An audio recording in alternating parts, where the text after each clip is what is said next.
What did you do? Finished it.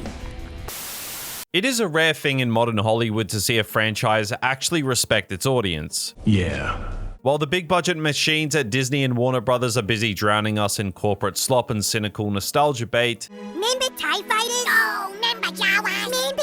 Hey! John Wick has quietly and then very loudly become the golden standard of action cinema. Yeah. The recent news with the announcement of a high-budget AAA game in development proves that even after 4 films, the world isn't tired of Baba Yaga. If anything, we're more obsessed than ever. Yeah. Now, I'll be the first to admit, I love this franchise. It's a series that treats action not as a chore to get through the plot, but as legitimate art, disciplined, stylish, and mythic. Watching Keanu Reeves execute a flawless tactical reload is, for a pretentious film nerd like me, more satisfying than any $300 million CGI skybeam. However, even a masterpiece has its low points. Yeah. While the saga is outstanding as a whole, there is one specific installment that I personally find to be the weakest link. A film where the narrative logic started to stretch just a little too thin for its own good. And we'll get into that crack in the armor later in the video. But to truly appreciate the evolution of this modern myth, we have to look at the big picture. From the tactical brilliance of the sequels to the expanding lore of the High Table, John Wick has managed to evolve without losing its soul. So today, we're breaking down the films, the spin-offs, and the future of the Continental. But to understand where we are going, we have to go back to 2014, when the stakes were simple: a car, a dog, and a man who just wanted to be left alone.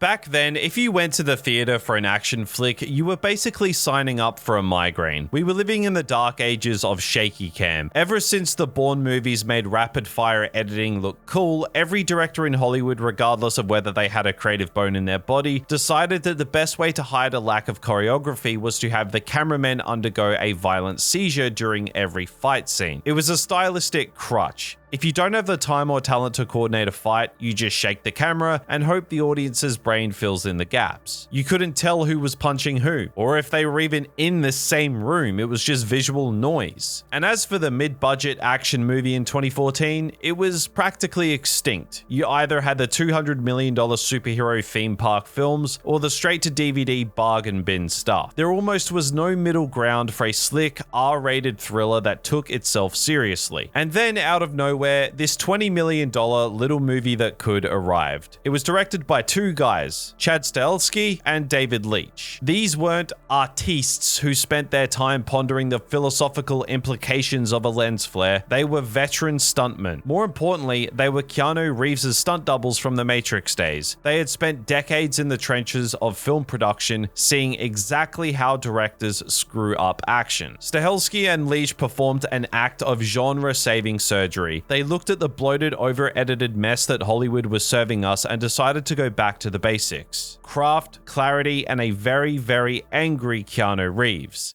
Yeah.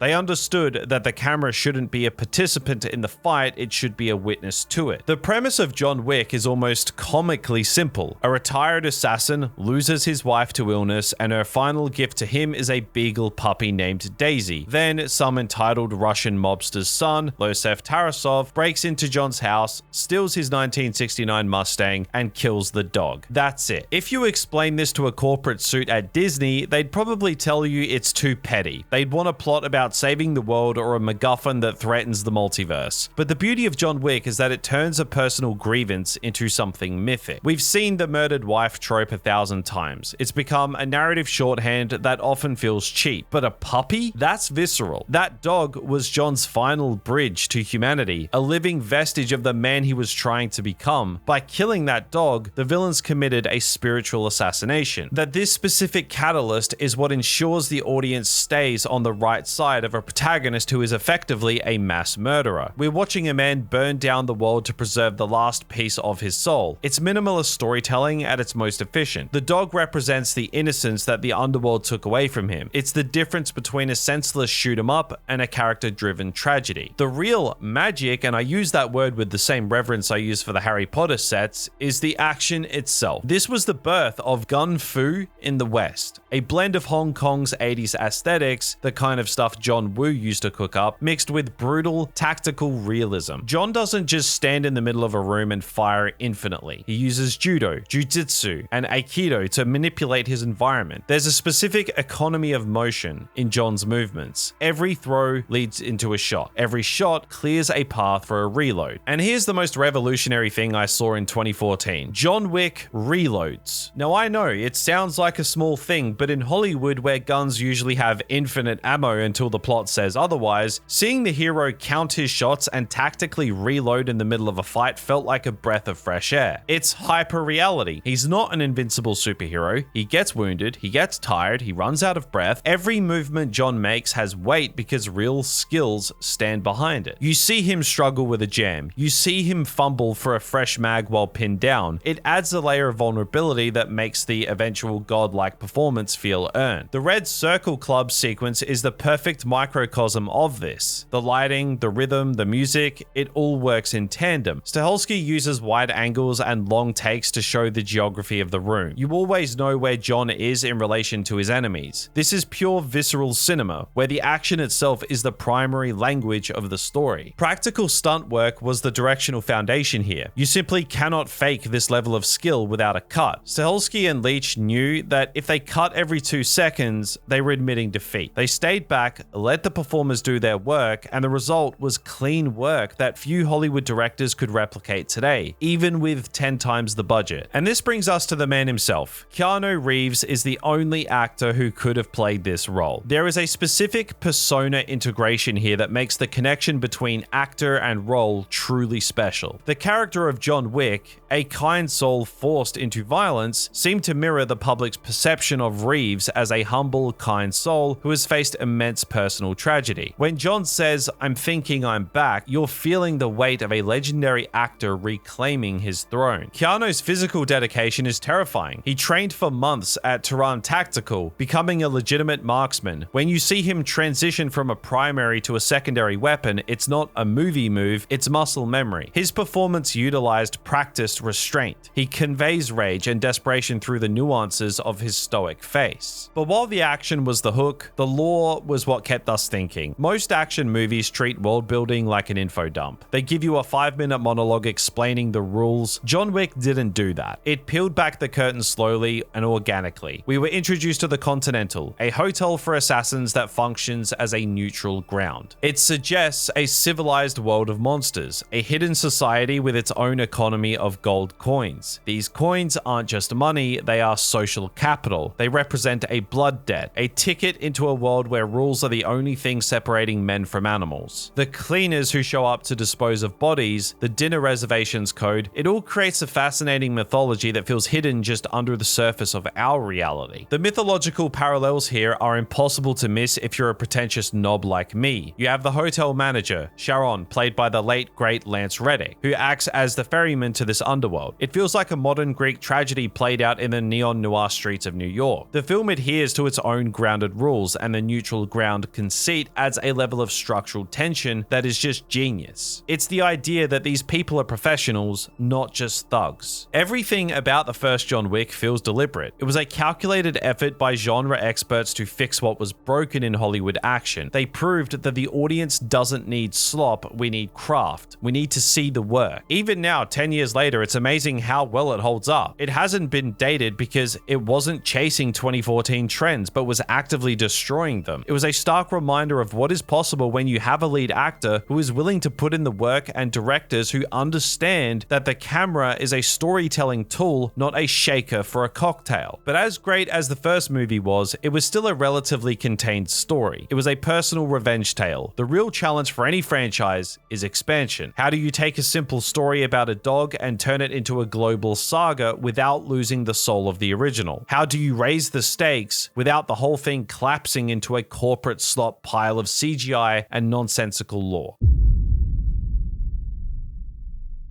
Whoever comes, whoever it is, I'll kill them.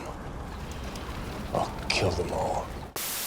So, Chapter 2 was the moment this franchise decided to stop being a cult classic and start being a mythology. Usually when a little movie that could make spank, the studio's first instinct is to pull a Disney and just photocopy the original. They give you almost the same plot, the stakes, but with a slightly larger explosion budget. It's the corporate slop approach to sequels. But Chad Stahelski and Keanu Reeves understood that you can't just kill another dog. That trick only works once. If you do it again, it becomes a parody. So instead of repeating the plot, they expanded the world. They took the hints of the secret society we saw in the first film, the gold coins, the Continental, the cryptic rules, and they built an entire cinematic universe out of it. And they did it before the term became a synonym for bloated mess. John Wick Chapter 2 is a rare sequel that many, including me on a good day, would argue is actually better than the original. The franchise transitioned from a simplistic revenge drama to a grand architectural saga. It took the boogeyman and put him into a global game of chess where the rules are the only thing keeping the monsters from devouring the public. The narrative engine this time isn't a dead puppy, it's a marker, a physical blood oath. This was a brilliant piece of world building because it retroactively explained how John managed to retire in the first place. He didn't just walk away, he owed a debt to an Italian crime lord named Santino D'Antonio. Santino helped him with that impossible task and now he's come to collect. In the Wick verse, every marker must be honored. It's the law of the land. If you refuse, the High Table demands a severe outcome. And this is where we meet the High Table, an elitist global organization of 12 seats that represents the social order of the underworld. They are the 1% of the 1%. They are the people who own the monsters. The introduction of the High Table signaled that the assassin world was a worldwide network. We go to Rome, we see the Rome Continental, we realize that it isn't just a story about a guy in a suit, it becomes a story about a system. And as a nerd like me, I love that the film treats these rules with the gravity of a religious text. There is an assassin art to how these people live. Let's talk about the aesthetic elevation of this movie. By moving the setting to Rome, the filmmakers classed it up. The first movie was gritty and neon noir. The sequel is high fashion and classical. We get the tactical tailor and the sommelier fancy. The sommelier scene is peak John Wick. Peter Serafinowicz plays a man who treats high caliber weaponry like a fine 1945 Bordeaux. Something robust, precise, a tasting. It's a scene that shouldn't work, it's absurd, it's hyper reality at its most extreme, but because the film stays so disciplined, because Keanu plays it with such stoic sincerity, you buy into it completely. It turns the preparation for mass murder into a bespoke luxury experience. And then we have the bulletproof suits. This was a risk. In terms of realism, the suits are where the franchise starts to break the immersion. Seeing John and an enemy assassin casually shooting at each other while using their coat lapels as shields is ridiculous. It's the kind of thing that would be a joke in any other movie, but within the Wickian rules, it works. It adheres to the internal logic of the world. These people have the best tech, the best armor, and the best discipline. It maintains the balance between the absurd and the grounded because the physical toll is still there. John still feels the impact. He's still bruised. He's still exhausted. Visually, Chapter 2 is a masterclass as well. Stahelski once again rejected the Shaky-Cam garbage and opted for long takes and steady cameras that allow us to see every bone crack and tactical reload in full glory. There is a stylistic discipline. One of the best examples of this is the catacombs sequence in Rome. This is essentially a living video game. John moves through linear stages using different weapons that he cached in advance. It demonstrates a level of planning that feels like a pro's playthrough. It's environmental choreography. He stages every fight he enters. He uses the ruins, the pillars, the shadows. Every hit feels earned because we've seen the preparation. And then there's the subway fight with Cassian, played by Common. This is another moment where the franchise highlights that violence in the Wickverse is conducted in plain sight of an oblivious public. They're shooting at each other with silenced pistols in a crowded station and nobody notices. It's performance art. It suggests that the world of assassins is a layer of reality that the normal people are simply too unobservant to see. But the real crown jewel of the film's architectural staging is the Hall of Mirrors finale. This is a masterpiece. It's a direct homage to Orson Welles' The Lady from Shanghai and Bruce Lee's Enter the Dragon, but modernized for the gun fu era. Using mirrors to hide camera operators while creating impossible shots of fragmented identity, it's a visual flex that most Hollywood directors wouldn't even attempt. It adds a cohesive feeling of John being trapped within his own reputation. He is surrounded by his own image, unable to escape the boogeyman persona. Now, we have to talk about the John Wick isms. The pencil. I once saw him kill 3 men in a bar with a pencil. A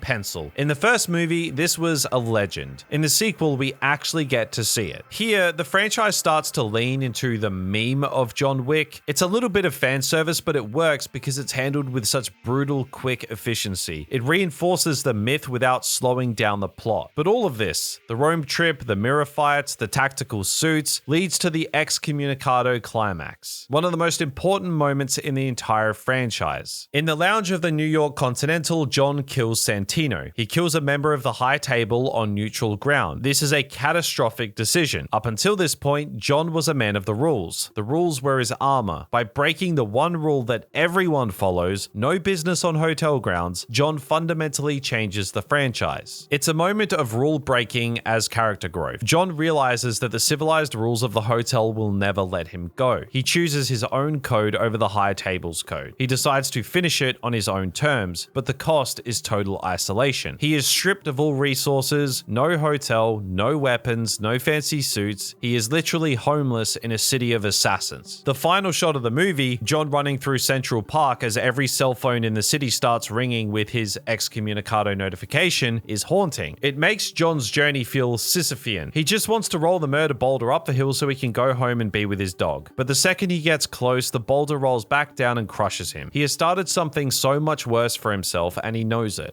What have you done? Finished it.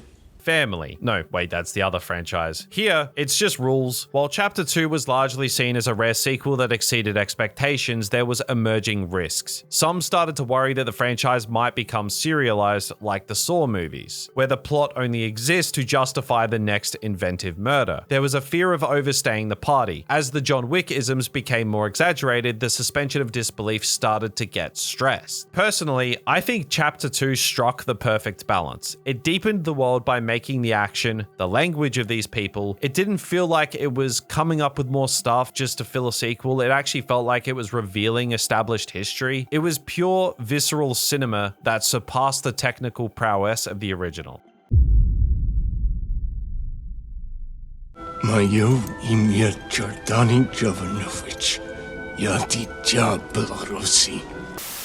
But remember that crack in the armor that I mentioned in the intro of the video? Well, here we are. After the high-octane excommunicado cliffhanger of Chapter 2, the world was ready for a bloodbath. We wanted to see how the boogeyman would navigate a city where every waiter, bus driver, and grandmother was potentially a sleeper agent with a 6-figure contract on his head. And for the first 20 to 30 minutes, John Wick Chapter 3 Parabellum is perhaps the best action movie ever made. If you only watch the first act, you'd walk away thinking that Chad Stahelski has reached a state of filmmaking enlightenment that most directors couldn't even dream of. But then the movie keeps going, and as it goes, you start to see the corporate slot mentality begin to seep into the cracks. It's a film that is simultaneously the zenith of action choreography and the start of a narrative decline. It's the moment the franchise started to prioritize more over better, and I found myself for the first time in the series actually feeling the runtime. Let's start with the good, because I'm not a monster, and when Parabellum is hitting its stride, it hits harder than a 1969 Mustang. The opening act is a masterclass in creative staging. We get the library fight where John kills Ernest, played by the 7'3" Boban Marjanovic. I definitely butchered that. With a literal book. It's the pencil story evolved into a 3-dimensional ballet of pain. It perfectly encapsulates the Wickian rules. If it's in the room, it's a lethal weapon. It's brutal, it's rhythmic, and it's filmed with that same gorgeous, steady clarity we've come to expect. Then we get the hallway knife throwing scene, which is quite possibly the greatest visual gag in action history. It's a sequence that understands the inherent comedy of violence, a back and forth conversation of flying steel that feels feels like a Looney Tunes sketch directed by John Woo. And of course, the Horse Depot combat. Seeing John Wick riding a horse through the neon-drenched, rain-slicked streets of Manhattan while popping headshots on motorcyclists, that is the kind of bespoke lunacy that keeps me coming back. It's high concept and visually stunning. You can see the work, you can see the skill. This is what separates John Wick from the visuals we usually get from the big studios. But while the action was reaching its peak, the mythology was starting to strain under the weight of its own expansion.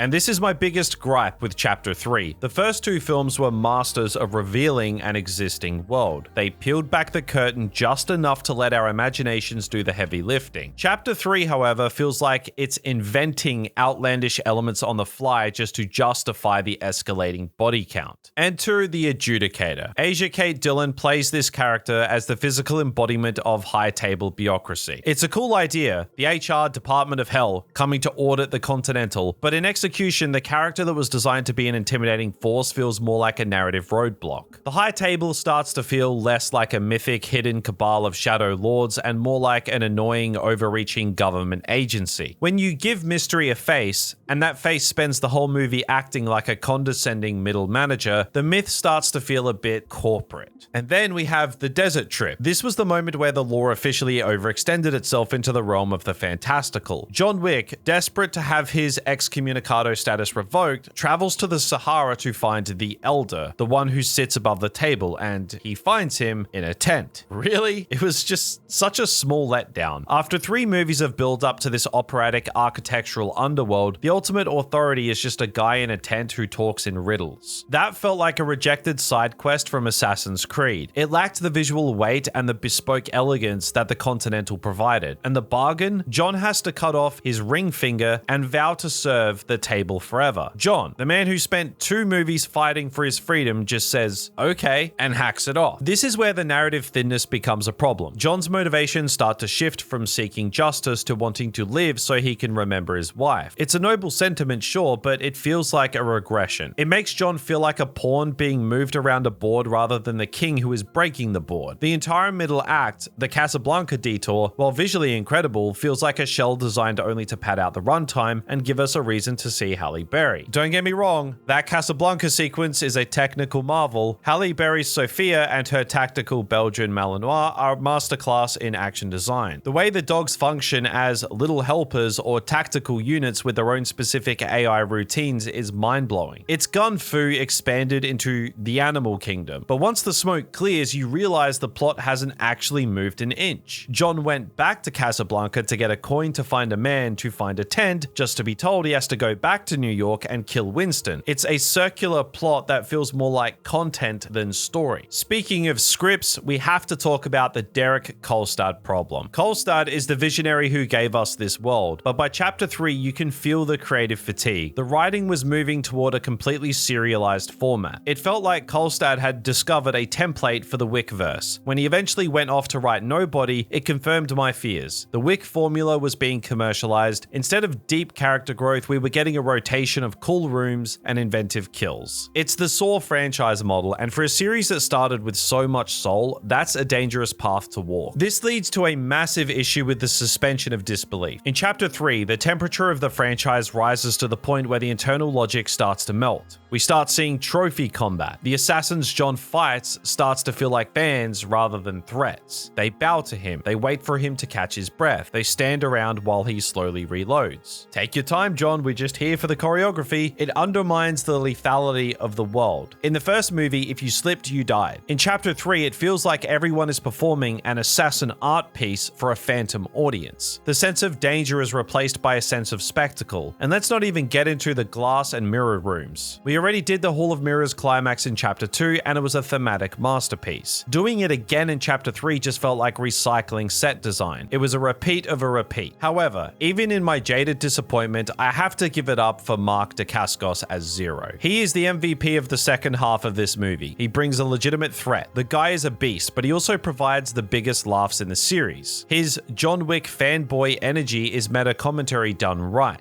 It acknowledges how absurd the legend of John Wick has become while keeping the character dangerous. It balances the tone when the movie is in danger of becoming too self-serious. But then we have the ending. Winston shoots John to prove his loyalty to the High Table, and John falls. And he doesn't just fall, fall, he tumbles off the roof of the Continental, hitting a balcony, a ledge, and finally the concrete pavement. Gravity, it's a thing, except when it's not. In the first John Wick, a fall like this would have ended the franchise. It would have been a tragedy. In Chapter 3, John is just really pissed off. This is where the franchise almost became a parody of itself. If John Wick is now an indestructible action figure who can survive a 10-story fall, then the stakes are officially gone. We've moved from hyper-reality to Looney Tunes totally. It's the invincible superhero trope that the first film worked so hard to destroy. Rewatching Parabellum, I realized it's the ultimate segue movie. It's 130 minutes of non-stop battle with no breaks, and while that is an impressive technical feat, it eventually becomes a slog. It lacks the narrative cohesion of the first two films. It feels like a bridge built entirely out of stunts. Action without narrative weight is just slop with a high-end suit. There was a genuine fear that the series was about to overstay the party here. We were worried that the John Wick brand was becoming more important than the John Wick story. Meeting the Adjudicator and the Elder put faces to the mystery, and usually, once you explain the magic trick, the wonder dies. We were heading toward a world where John Wick would just fight waves of ninjas forever until Keanu Reeves literally couldn't walk anymore. But despite all my jaded complaining, I have to admit, even at its stagnant worst, John Wick Chapter 3 is still a masterpiece compared to the content Hollywood usually spits out. It still has the wide angles, it still has the long takes, it still has the gun-fu soul and the unmatched dedication of its lead actor. It's just lacked the discipline of the first two films. It was a movie that forgot that sometimes less is more.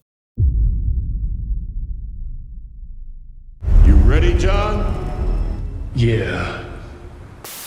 But thankfully, that feeling that the franchise was starting to choke on its own success changed. Because if Parabellum was the crack in the armor, then John Wick Chapter 4 is the moment they took that armor, melted it down, and forged a goddamn masterpiece. I'm going to make a bold claim here, and I don't say this lightly. John Wick Chapter 4 is not just the best movie in the franchise, it is arguably one of the greatest action films ever made. Period. It is a symphony of on-screen action that takes every single component of the series, the lore, the style, the gun-fu, the thematic weight, and elevates it to a state of artistic mastery that makes 99% of modern Hollywood look like a high school AV club project. What is especially a thing that this movie this is a film that is a corrective response. It's the film that looked at the segue nature of Chapter 3 and said, watch this. While the third film felt like a 2-hour battle with no breaks, Chapter 4 is a satisfying culmination. It restores the operatic scale and the Greek epic feel that this franchise almost lost. There is no just a man who's really pissed off anymore. We're following a legend who has finally realized the literalization of his consequences. And the runtime, 2 hours and 45 minutes, movies should be as long as they need to be. When I first heard the runtime, the jaded fan in me screamed. In an era of bloated corporate slop, a nearly 3-hour action movie usually means a director who has lost his mind and an editor who has lost his job. But Chapter 4 earns every single second of its 169-minute existence. It maintains a roaring pace that puts those 5-hour exposition-heavy blockbusters to shame. It doesn't waste time with info dumps. It relies on efficient characterization, where we understand a character's soul through the way they hold a sword or the way they reload a pistol. It allows the audience to luxuriate in the carnage without ever feeling like it's stalling. Thematically, the film has finally reached maturity. John Wick stopped being a mindless soldier. Now, he is a character seeking autonomy. He realizes that the high table is a hydra. You'll run out of bullets before they run out of heads. That is the central realization of the film. John can kill 1,000 assassins, but the system is eternal. This shifts the theme from simple survival to a search for a righteous death. He wants to be remembered not as the Baba Yaga, the monster who kills with a pencil, but as a loving husband. That is his ultimate victory over the high table. The table consumes identities. It turns men into tools. By choosing how he dies and what name is on his headstone, John reclaims his humanity. And let's talk about the Marquis de Gramont, played by Bill Skarsgård. Finally, a villain who fully matches the operatic tone of the world. He represents the arrogant system personified. He doesn't fight, he delegates. He is the personification of the high table's rule of law. He is a better antagonist than the Adjudicator because he feels like a legitimate threat to John's soul, not just his excommunicado status. But the real magic of Chapter 4 is the structural innovation in action staging. This movie is a trek through the most gorgeous, iconic, candy-colored neon locations on the planet, and each one one is a unique movement in this violent symphony. First, we have the Osaka Continental. This sequence is a masterclass in environmental artistry. We meet Kane, played by the legendary Donnie Yen. Kane is the perfect foil for John. He is a man trapped by the same system, a brother forced to hunt a brother. Their relationship adds a layer of mutual respect and honor that makes the violence feel tragic rather than just cool. Donnie Yen brings a speed and a martial arts flair that transitions the series from a gritty noir into a modern epic. The use of blind fighting mechanics, the senses, the sound, it's bespoke action design at its finest. We also have Mr. Nobody, just a killer guy with a dog and noble intentions. But what makes him interesting isn't just the aesthetic of the lone tracker with a Belgian Malinois, it's the fact that he operates outside the mythology while still understanding it perfectly. He's not loyal to the high table, he's loyal to leverage. He treats the bounty like a stock market, constantly recalculating John's value in real time. That makes him a chaotic, neutral presence drifting through the narrative, and yet the dog humanizes him in the same way it once humanized John. It's a quiet reminder that even in this hyper-stylized world, companionship still matters. By the time he chooses not to pull the trigger, you realize he's not chasing glory or ideology, he's chasing survival and maybe a code of his own. Then we go to Berlin. Scott Adkins as Killer Harkin is ridiculous, but it works. He's in a fat suit, he's a beast, and he's a caricature of the monsters who thrive under the table. The Berlin Water Curtain nightclub is a visual standard that most cinematographers would sell their souls for. The choreography within the rain and the neon is gun fu at its most rhythmic. It's performance art that actually feels like it has stakes. But then we go to Paris. The final hour of this movie is quite possibly the greatest sustained sequence in action history. It's a Sergio Leone energy western epic disguised as neon noir. We start with the Arc de Triomphe chase. Using cars as environmental hazards while John fights through traffic, it's architectural staging on steroids. It's chaotic, it's lethal, and it's filmed with a clarity that allows you to see every bone-crunching impact. And then the top-down sequence. This is the Hotline Miami or Hong Kong Massacre building fight, a single overhead take where John moves from room to room using dragon's breath incendiary rounds. Just chills. Truly a masterpiece of inspired filmmaking. It is the ultimate bridge between cinema and video game aesthetics that allows us to see the pro's playthrough from a perspective we've never seen in a blockbuster. The way the fire illuminates the rooms, the tactical efficiency of John's movement, it is like Chad Stahelski showing every other director in the world that he isn't just a stuntman, he is a visionary. But the film's thematic and physical climax is the Sisyphean staircase. The climb up the 222 steps to the Sacré-Cœur is a literalization of the myth of Sisyphus. John fights his way to the top, battling a literal army of assassins only to be kicked all the way back down to the very bottom. Gravity, it's back, and it's mean. Watching John tumble down those stairs is a reinforced theme. It's the weight of his nature. He will always have to climb. He will always have to struggle. It's brutal, even a bit funny, and it's totally heart-wrenching too. The fact that Kane, the man sent to kill him, is the one who helps him back up the stairs, that is the deep feeling of brotherhood and mutual respect that makes this film more special. And finally, we get the duel. This is Barry Lyndon-esque brilliance. It's a Western epic conclusion. The pace slows down, the surgical precision returns. We are no longer in the realm of action, we are in the realm of myth. The sunrise over Paris, the 10 paces, the final shot, and John Wick dies on the steps of the Sacré-Cœur. He dies not as the Baba Yaga, but as a man who finally reached the top of the mountain. He says his wife's name, he gets his absolution. It is a poignant, beautiful cap to a 4-film odyssey. It is the perfect, definitive ending. Now, I know some people are skeptical. They point to the gap between shot and grave. They notice the lack of a limp dead body on screen. They know that Lionsgate is a corporation and corporations hate endings. They might always bring him back, but I say let him stay there. For this story to remain legendary, this must be the end. John Wick's journey was a circle that finally closed. He started by losing a dog that was a gift from his wife, and he ended by sacrificing his life to protect the memory of that wife. John Wick Chapter 4 is the peak. It fixed every minor stagnation of the third film and polished the brilliance of the first two into a diamond. It marked the franchise's evolution from a simplistic revenge drama to a modern mythology and set a new visual standard for action movies. It is a film that inspires. It shows what is possible when you have a filmmaker who understands the language of action and a lead actor who is willing to suffer for his art. But of course, the world of John Wick is too big to stay dead for long, even if John is at peace. The Continental is still open. The High Table is still watching.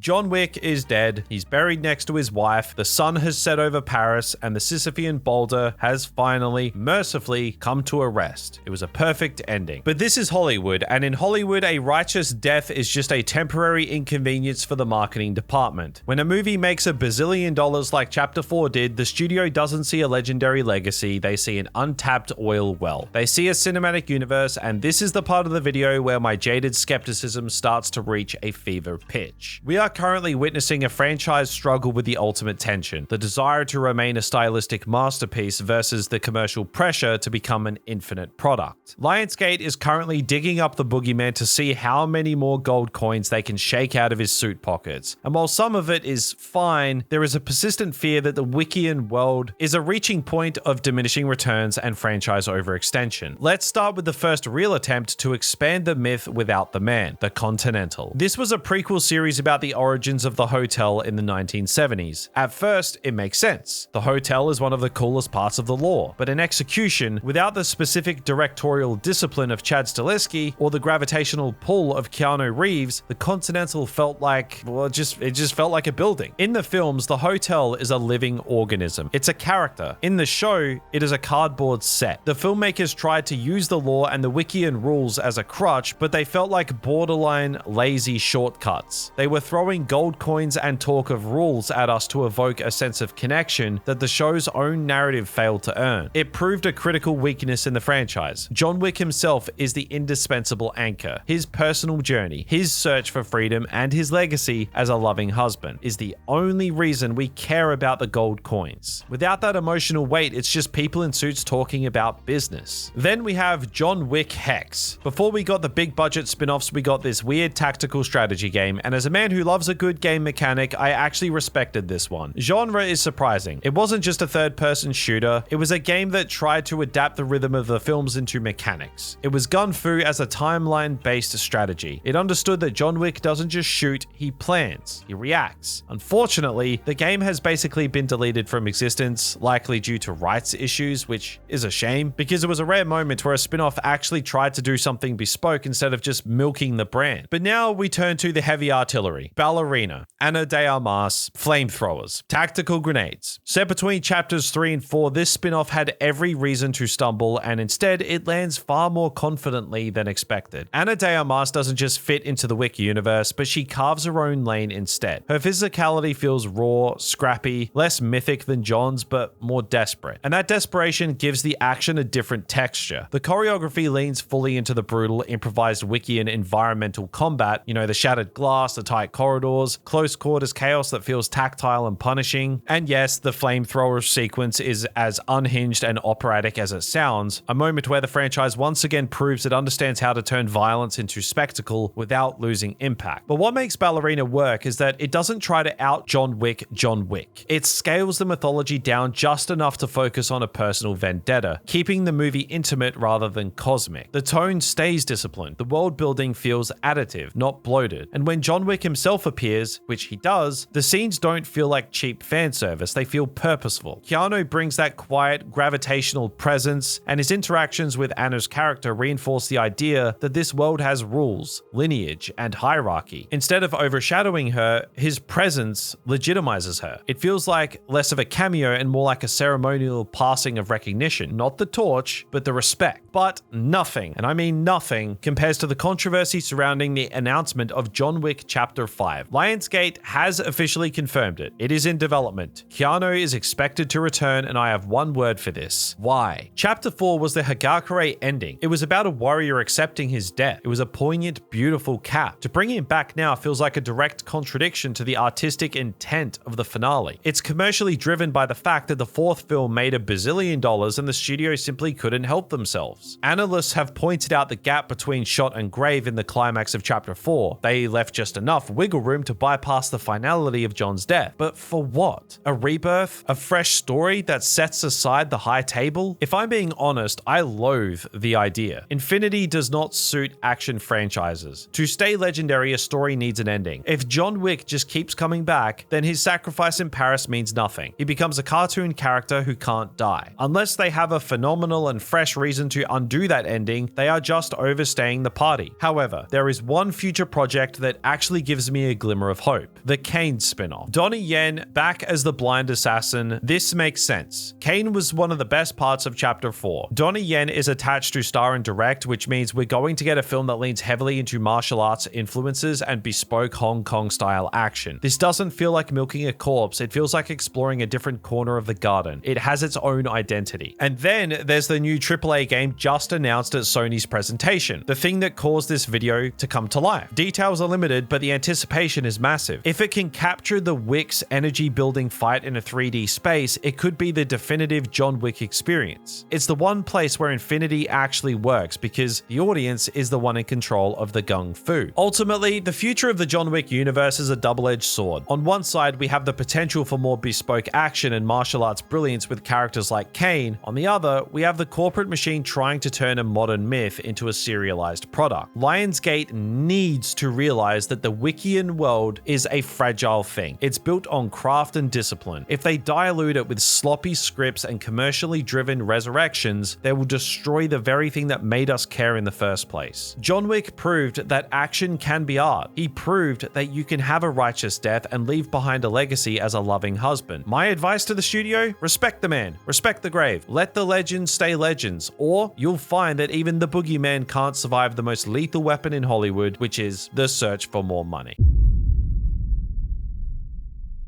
So here we are, 10 years, 4 main chapters, and a body count that would make a small plague look like a mild seasonal flu. We've traveled from the gritty, rain-slicked streets of New York to the neon-drenched catacombs of Rome, through the endless sands of the Sahara, and finally to the sunrise over the Sacré-Cœur. It's been an incredible journey, and it solidified one thing in my mind. John Wick isn't just a successful franchise, it is a paradigm shift. John Wick stopped the lying. Chad Stahelski and David Leitch brought a visual discipline that treated action not as a distraction, but as the primary language of the narrative. They understood spatial logic. They used wide angles and long takes to ensure that every bone-crunching hit and every tactical reload was seen in full glorious detail. They turned violence into assassin art, a highly choreographed ballet where the choreography itself tells you everything you need to know about the characters. You don't need a monologue to know that John Wick is exhausted. You can see it in the way his shoulders slump as he clears a jam. You don't need a backstory to know Kane is a master.